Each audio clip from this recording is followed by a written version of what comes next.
Okay sir, अब bird eye view series में overview series में बारी है फेमा के चैप्टर के बारे में। फेमा चैप्टर के बारे में, फेमा एक्ट 1999 ऐसा प्राइस टैग हो, ऐसा लगता है ना। ठीक है, introduction foreign exchange management act FEMA was enacted in 1999 to manage and regulate foreign exchange transaction in India, replacing older foreign exchange regulation act. FERA को रिप्लेस कर दिया फेमा ने। ठीक है, FEMA aims to facilitate external trade and payments, the orderly development and maintenance of the foreign exchange market in India.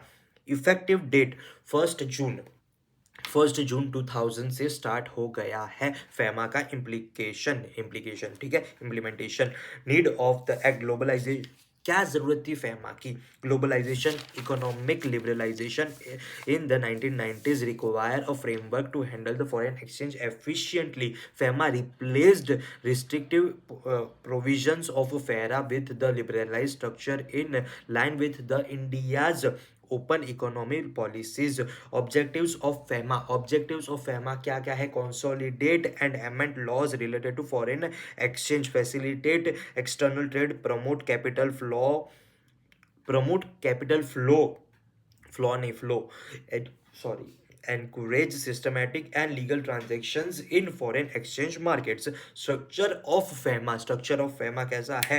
The act is divided into seven chapters comprising 49 sections, 7 chapter और उसका square 49 sections।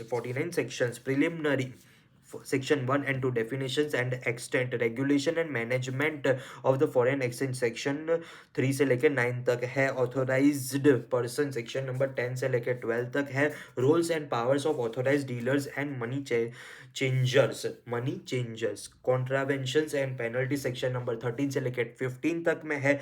Adjudication, appeal, Section 16 से लेकर 35 तक है। Legal recourse, directorate and enforcement और miscellaneous. ठीक है, section number जान के क्या करेंगे, प्रोविजन नहीं आता होगा तो। ठीक है, अब की definition under FEMA. Authorised person important है। Authorised person includes authorised dealers, money changers, offshore banking units authorised by RBI to deal in foreign exchange. फिर से पढ़ेंगे, includes authorised dealers, money changers, offshore banking units authorised by RBI deal in foreign exchange में। ठीक है, capital account transaction, कौन कौन से transaction ऐसे हैं जिनको हम बोलेंगे कि कैपिटल अकाउंट ट्रांजेक्शन है रे देवा? ये तो transactions that Altered assets and or liabilities outside India of person resident in India or vice versa. Examples includes investment and immovable property purchases. ठीक है, मतलब कैपिटल अकाउंट ट्रांजेक्शन क्या बोलेंगे कि जो ट्रांजेक्शन अल्टर करता है एसेट या फिर लायबिलिटी में पर्सन रेसिडेंट इन इंडिया या फिर वाइसा वर्सा। ठीक है, उसमें जो भी अल्ट्रेशन है एसेट, उसकी एसेट या फिर लायबिलिटी में जो भी अल्ट्रेशन है, अगर ऐसा कोई ट्रांजेक्शन है तो उसको हम क्या बोलेंगे कि बेटा तू कैपिटल अकाउंट ट्रांजेक्शन है, तेरे को नहीं मालूम लेकिन तू कैपिटल अकाउंट ट्रांजेक्शन है। करंट अकाउंट ट्रांजेक्शन को क्या बोलेंगे कि transaction other than capital account transaction are current account. वाह बेटे वाह वाह, क्या ऐसा डेफिनेशन होना चाहिए। Examples include trade payables, remittance of living expenses for और फॉरेन ट्रैवल कॉस्ट। ठीक है, अब बारी है सबसे ज़्यादा इंपॉर्टेंट दो डेफिनेशन की, जो है पर्सन रेसिडेंट इन इंडिया और person resident outside India. Person resident in India resides in India 182 days or more, 182 plus days during preceding financial year. Exceptions, those leaving India for employment, business or indefinite stay abroad. अब foreign person resident outside India, any individual or entity not falling under PRII, मतलब person resident in India category में जो नहीं आता वो PROI, person resident outside India बन जाएगा। क्या मस्त बात बोली, वाह। अब salient features of FEMA: regulates cross-border transactions, ensures legal dealing between residents and non-resident.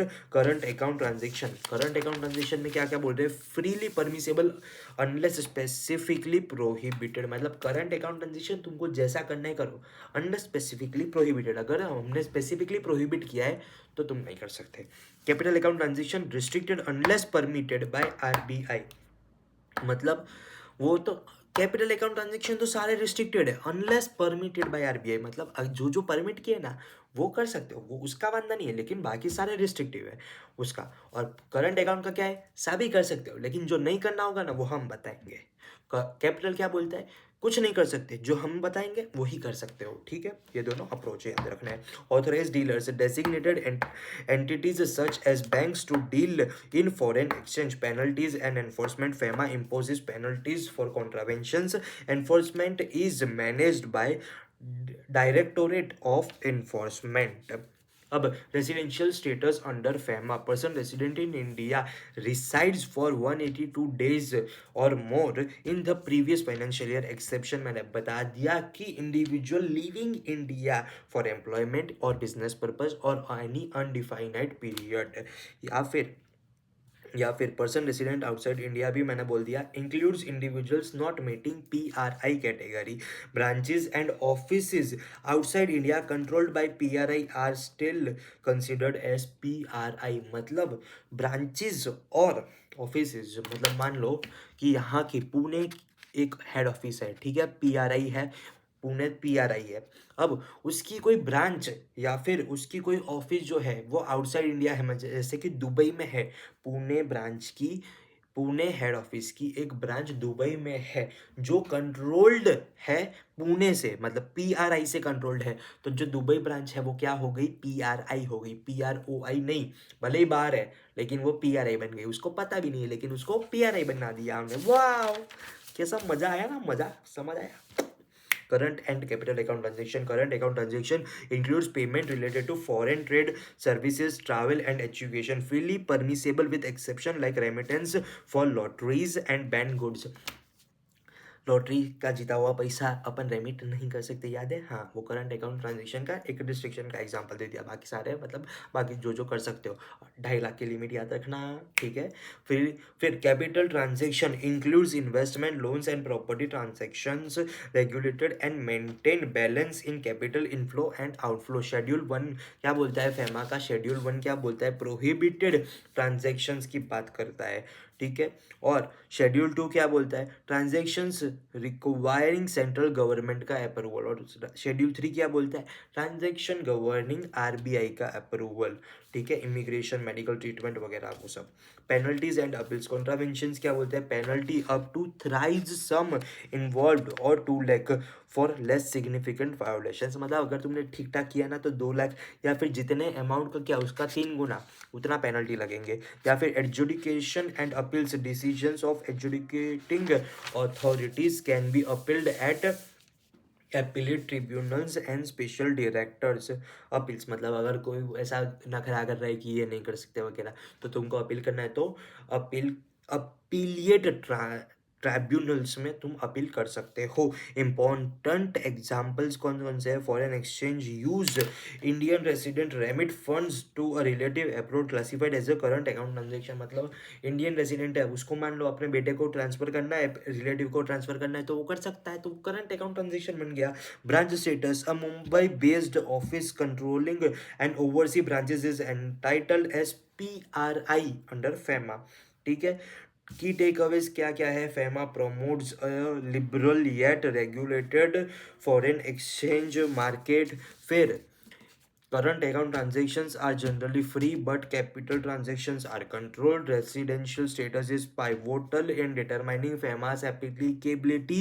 The RBI and central government play central roles in enforcement of regulations. ठीक है, अब यहाँ पे से नोट्स का खत्म हो जाता है, लेकिन जो जो मेरे को याद है और जो जो इंपॉर्टेंट मेरे को अभी याद आ रहा है वो मैं बता देना चाह रहा हूँ। एक जो है वो कुछ 1.5 लाख वाली लिमिट वाला है, ठीक है, नहीं 1.5 लाख वाला लिमिट वाला वो सब यहाँ पे नहीं। एक है कि अगर किसी कल्चरल टूर के लिए तुम जा रहे हो, ठीक है, तो उसमें किसका अप्रूवल लगेगा, किसका अप्रूवल लगेगा, उसमें अप्रूवल लगेगा वो HRD वाला, ह्यूमन रिसोर्स डेवलपमेंट वाले का, ठीक है। कोई भी तुम ऐसा कुछ ऐसा इंसान के रिलेटेड कुछ भी आया ना तो ह्यूमन रिसोर्स डेवलपमेंट का कल्चरल टूर कर रहे हो ऐसा कुछ। और एक इसमें सबसे ज़्यादा बढ़िया पॉइंट मुझे जो लगता है वो एक है कमीशन वाला, एक है, ठीक है, इंश्योरेंस वाला कमीशन वाला जो चीज़ है वो ज़्यादा इम्पोर्टेंट है।